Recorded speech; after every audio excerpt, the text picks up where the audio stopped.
dearest, Habibi, I think they say. Really? Oh. This is in Arabic, okay. As far as I know, right? That's the only word of Arabic I know. But, also, maybe you speak aloud occasionally on the telephone, right? So maybe you can extend to 4 languages, right?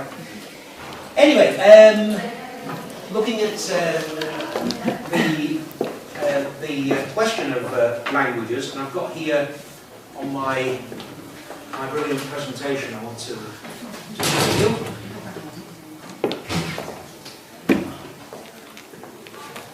Developing 1583, vigorous 2549, in trouble 1519, and dying 915. Now, okay, so it's all very well name dropping, but in terms of the meanings, right?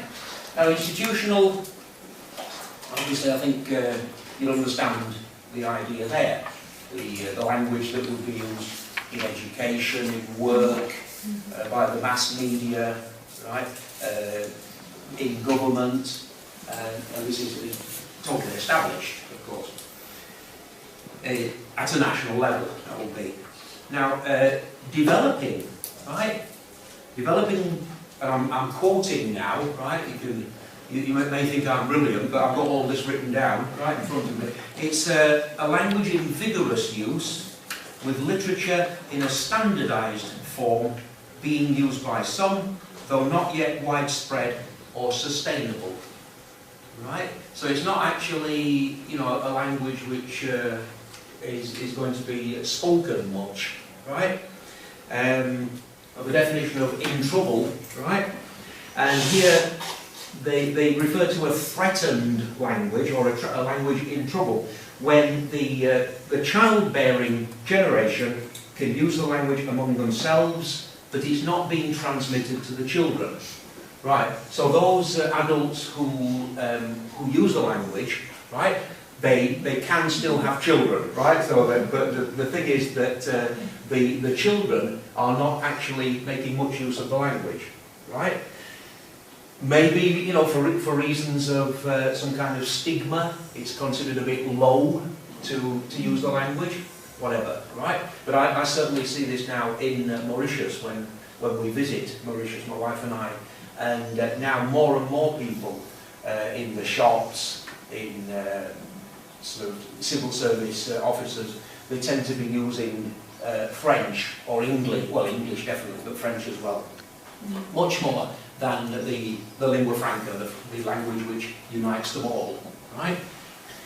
Now, so threatened, I would say, yeah, I have a personal interest in that because of what's your name? Irene. And Irene is going to represent the views of the trio here. Okay, our idea is to show the different ways we can name something, right? So we will arrive to the class and ask them to, what's this, for example, and they will say, that's a chair, or silla. It's not silla, it's chair, it's lots of things more. And we will divide the class into like 4 different parts, and they will have an item, an object there, and they will work in groups of 4 or 5. And the groups will be made of 2 researchers who will look for different ways and different languages to name the same object.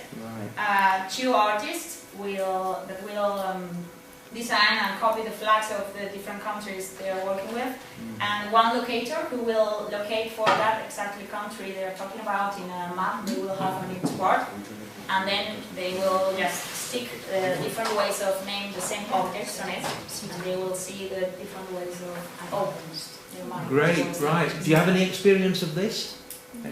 Anybody have any experience of this kind of approach so far?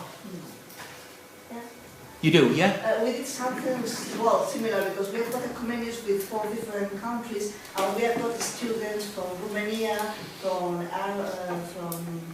well, they speak Arabic, they came from Morocco, from the Persian Gulf area? Oh, no, from North Africa. Then we find out different people from different countries. So, well, Germany, we didn't have anyone from Germany, but we got a few teachers from who teach German. Who teach German, Okay, yes. so we use them. And then we also have one girl from Ethiopia, and we also had one Scottish assistant, oh, well, not Scottish, Australian assistant, Canadian. Then now she was presenting the Vietnamese part, okay, and the other France as well.